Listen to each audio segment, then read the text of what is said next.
বন্ধুরা, এটা হচ্ছে বিরিয়ানির প্রসেস আজকে আমি দেখাবো। প্রথমে চিকেনগুলো ভেজে হাঁড়িতে দিয়ে দিলাম। তারপরে ওইদিকে তেল গরম করে একটু বেরেস্তা ভাজলাম। তারপরে তেলে একটু আদা রসুন পেস্ট দিয়ে দিলাম।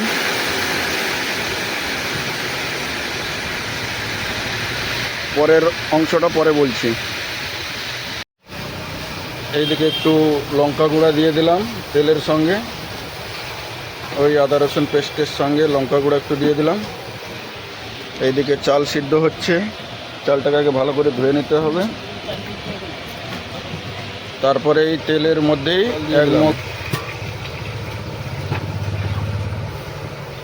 এরকম একটু পাতলা পাতলা ঝোল করে নিলাম, লাল লাল করে। তারপরে 1 প্যাকেট দুধ এরকম কেটে নিতে হবে। এই দুধটা কাটার পর এরকম ঢেলে দিতে হবে। এটা হচ্ছে আমুলের দুধ, লিকুইড দুধ। এইভাবে ঢেলে দিতে হবে 1/2 প্যাকেট। একটু দুধ এরকম একটা টিফিনে রাখতে হবে। তারপরে একটু এখানে রোজ ওয়াটার দিয়ে দিতে হবে এই গ্রেভিতে, রোজ ওয়াটার। তারপরে একটু এরকম কেওড়া জল দিয়ে দিতে হবে, অল্প পরিমাণ কেওড়া জল। তারপরে এরকম একটু নাড়ানাড়ি করতে হবে। দেখুন, তারপরে এটা আতরটা একটু দেখান স্যার এদিকে।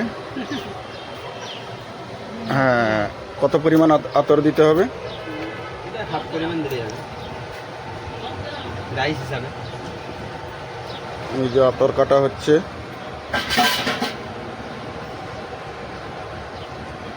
হ্যাঁ, আতর পড়ে গেল গ্রেভিতে। এই যে মাংসটা এখানে ফ্রাই করে রাখা আছে, এগুলো হয়ে যাওয়ার পর সব আস্তে আস্তে দেবে। তো আমি দেখাবো আপনাদের প্রসেসটা, আপনারা একটু ধৈর্য ধরে দেখতে থাকুন ভিডিওটা। দেখুন, গ্রেভিটা এরকম ফুটছে, গ্রেভিটা এরকম ফুটবে। তারপরে নামিয়ে কী করবে, এখানে দিতে হবে। তো আপনারা দেখতে থাকুন, গ্রেভিটা হয়ে এসছে, সুন্দর খুশবু আসছে।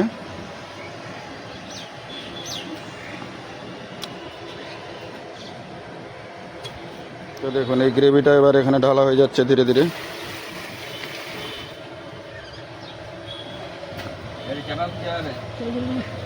তারপরে ব্যাপারটা এরকমই আসবে।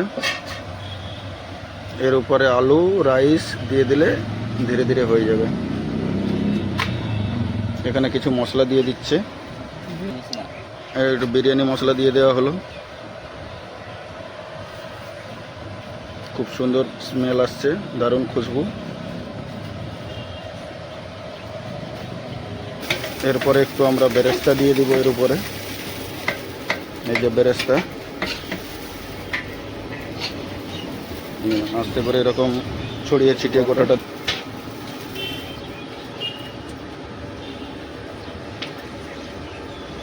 করে রাখাগুলো সেদ্ধ আলুগুলো সেদ্ধ করে রাখা ছিল, এইভাবে দিয়ে দেবো হাঁড়ির মধ্যে।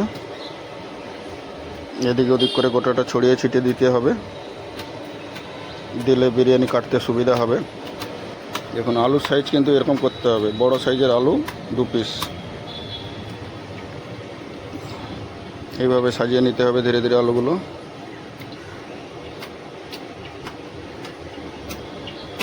আলুগুলো খুব গরম, হাতে একটু ছ্যাঁকা লাগছে যদিও, তাও অভ্যাস আছে, দীর্ঘ 37 বছরের অভিজ্ঞতা।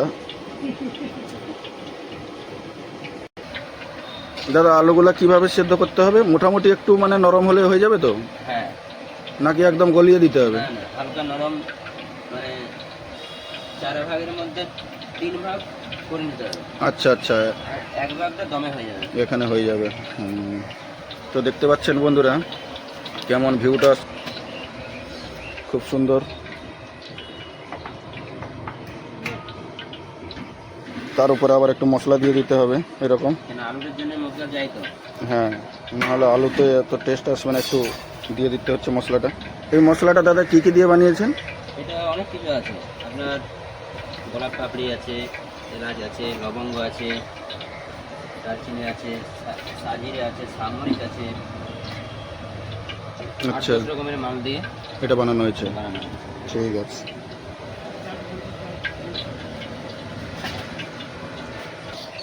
এরপরে একটু দই দিয়ে দিচ্ছে এখানে, এইভাবে দই দিয়ে দিতে হয়। দই পড়বে।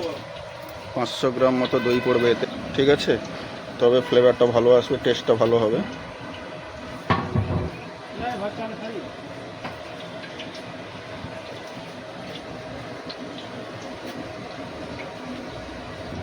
এরপর একটু এরকম ঢাকা দিয়ে রাখতে হবে। ঠিক আছে। উড়ে যাচ্ছে। না, ঢাকা দিলে ওর খুশবুটা বেরিয়ে যাচ্ছে। এদিকে জল গরম হয়ে গেছে, জলে কিছু লবঙ্গ, গোটা এলাচ দেওয়া হয়েছিল। এরপরে চালটা এভাবে ঢালা হলো।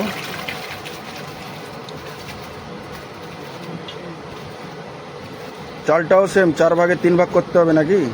হ্যাঁ। নাকি চালটা পুরো করে নিতে হবে? না, না, চাল same। চালটাও সেম 4 ভাগের 3 ভাগ বয়েল করে তারপরে হাঁড়িতে দিয়ে দিলে, তারপরে যখন এই হাঁড়িটা ওখানে দমে বসবে অটোমেটিক হয়ে যাবে। তো দেখতে পাচ্ছেন এই মাত্র চাল দেওয়া হলো। যখন চালটা রেডি হয়ে যাবে ওর উপরে দিয়ে বাকি প্রসেসটা আপনাদেরকে বলছি। এইভাবে চালটাকে ভালো করে নেড়ে নিতে হবে একটু, না হলে বসে যেতে পারে,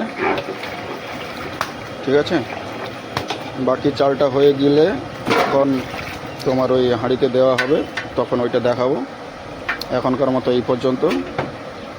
টাটা, ভালো থেকো সবাই। এইরকম যদি ভিডিও দেখতে চাও কমেন্ট করে জানাবে আমাকে। মোটামুটি আধা ঘন্টা খানিক পরে রাইসটা হয়ে গেছে। 4 ভাগের 3 ভাগ হয়েছে, 1 ভাগ বাকি আছে, ওটা দমে হয়ে যাবে, ঠিক আছে, হাঁড়ির মধ্যে থাকলে। তো এই রাইসটাকে নিয়ে সুন্দর করে এতে সাজিয়ে দিতে হবে, ওটাও আপনাদেরকে দেখাচ্ছি। এই দেখুন দেওয়া হচ্ছে। এবার এইভাবে ঢেলে দিতে হবে সুন্দর করে।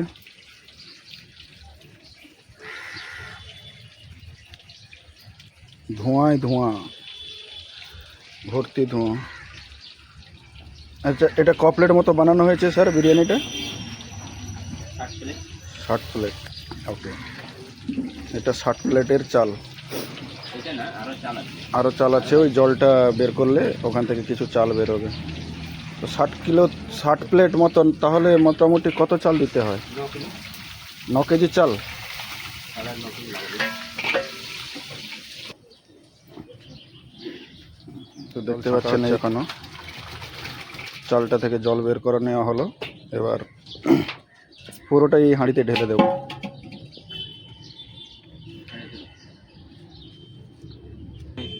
এই যে হাঁড়ি এখন দমে বসে গেল সেই গ্যাসের উপরে।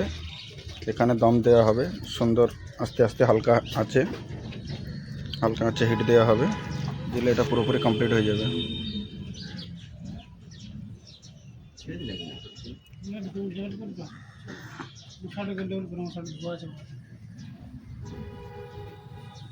তো পুরো চালটা দিয়ে দেওয়া হয়েছে, একটু হালকা করে এরকম মিলিয়ে নিতে হবে সুন্দর করে।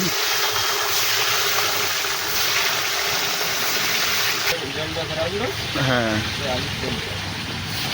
আলু ভাজার সময় যে তেলটা বেরিয়েছিল ওটা একটু দিয়ে দিতে হবে, এরকম উপর থেকে ছড়িয়ে দিতে হবে। ধীরে ধীরে একটা মশলা দেওয়া হবে, এবার দেখতে থাকুন আপনারা।